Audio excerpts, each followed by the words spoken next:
Alright guys, so here we are. We're at a new client's house. Never worked for them before, and they called me. They just bought this house, and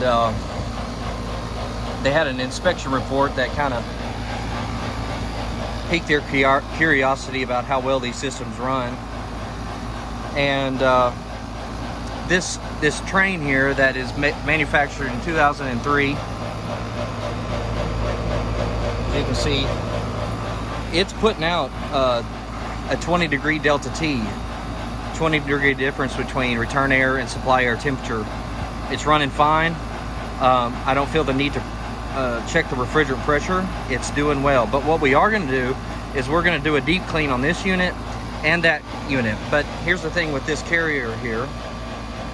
It's about the same age, and it is only putting out a 6-degree difference between supply air and return air. So I'm going to also deep clean this and check refrigerant pressure, and we already have approval to put refrigerant in if needed.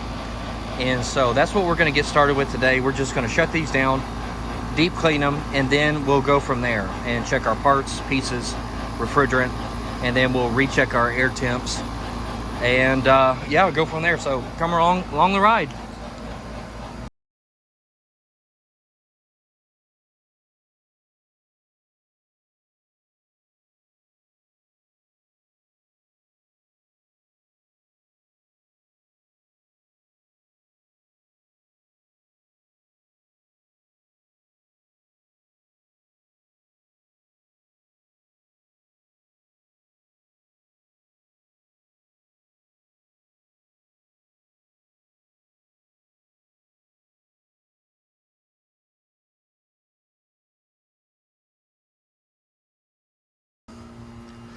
Okay, so got the chemical sprayed in there, bubbled up pretty good.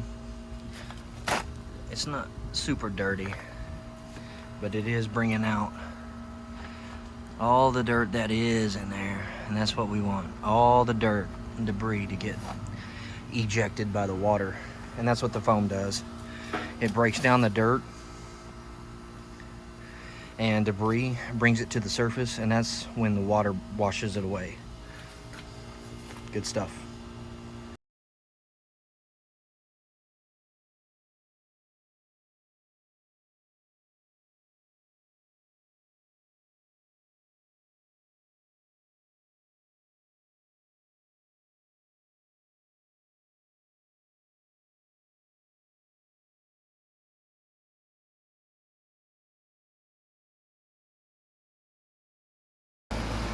Okay, y'all, so I got both of these units cleaned up from the inside out, and I want to show you. So we're going to check pressure on this unit, as I'm suspecting a very low charge. As you can see here on my pressures, I'm not reading anything, right? Well, that's because these are king valves, what you call king valves. You see these ports here? Okay, they are fully front seated to where it's back seated to where it's not reading the pressure probe. So what you have to do is take a tool like this, and you have to open it up to begin reading our pressure. Oh, try to do this one-handed.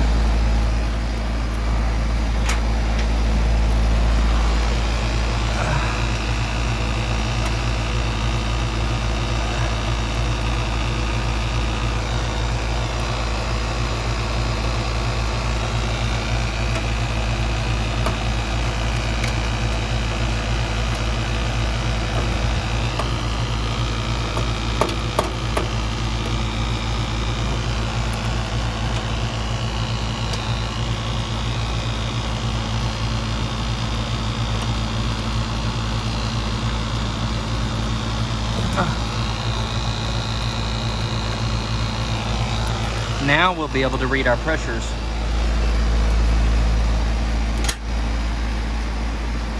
There we go. 231. Okay, so not as low as I thought with the standing pressure. So let's see what it does when we start it up. 410A.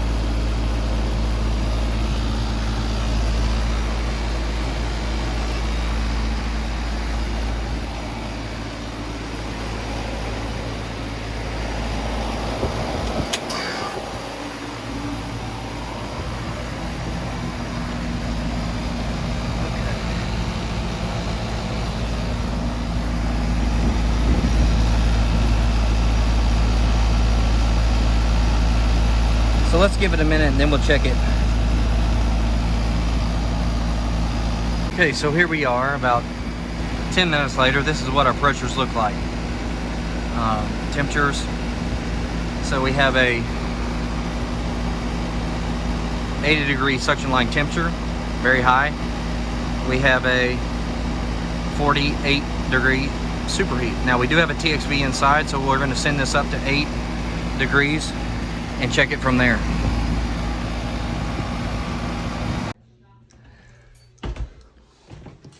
Check this out, guys. So I'll come up here to look at the air handler, and I see it behind me. Look at that.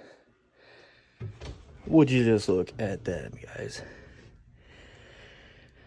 Somebody, a professional, came in here and put this unit in to where the service access is on the other side. Are you kidding me? I mean, how idiotic do you have to be to think that's the proper way to install this unit? I mean, come on. Sheesh. Hack job sabotage. Look at that. That's the definition of a hack right there.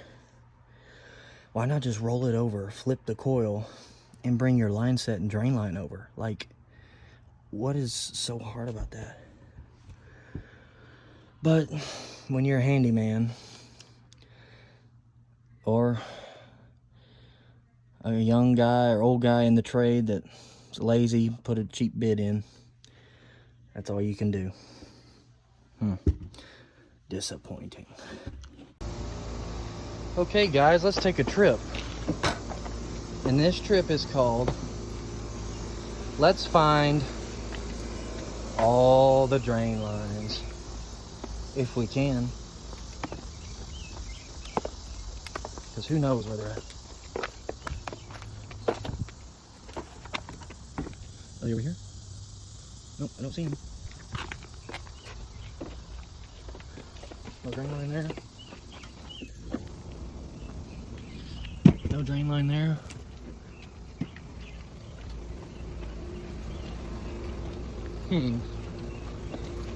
Isn't this fun? Find the drain lines. Clear them out. I don't see them.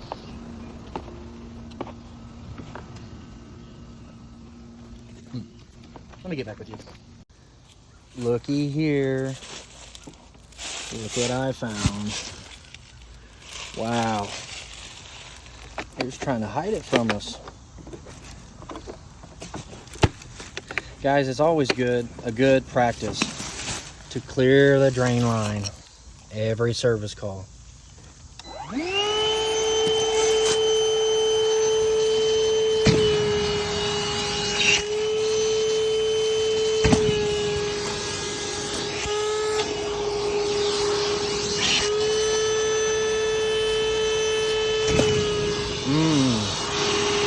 Look at all that gooky.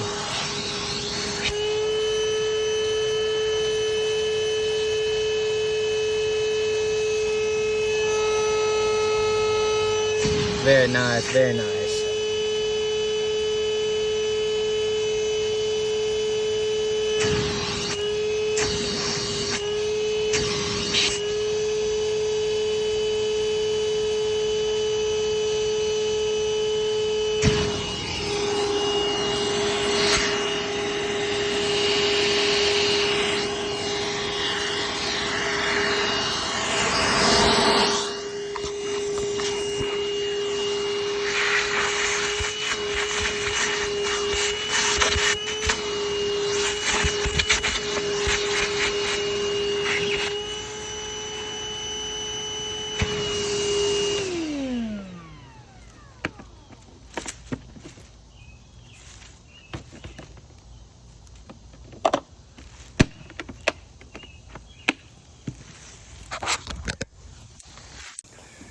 Guys, you know how many service calls that I've been back on?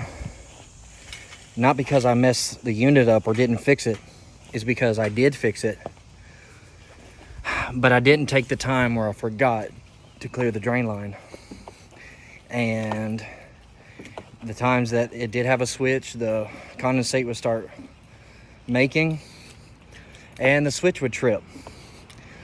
And you know, you fix it, you collect your payment, they sing your praises, you're the hero, and then they call you about 3 to 4 hours later and go, uh-oh, we have another problem, we're gonna need you to head out this way. And you know, not every service call is 10 miles away, so I've had them to where I'm driving 35 miles to you know, fix another mistake, or just, you know, something I missed, and I'm scratching my brain like, what could it be?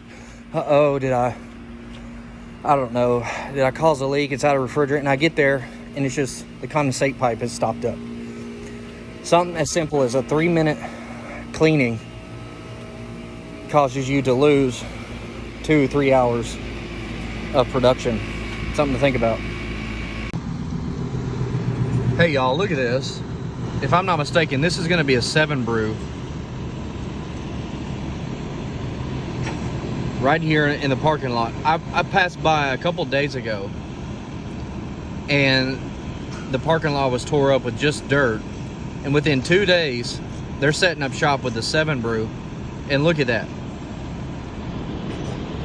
It already has AC units, and basically a lot, probably 80% of the work is done, prefab.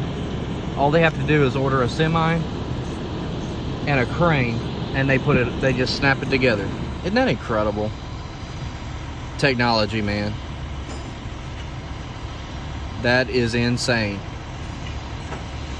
This building will be put together in 2 days. Wow. Insane.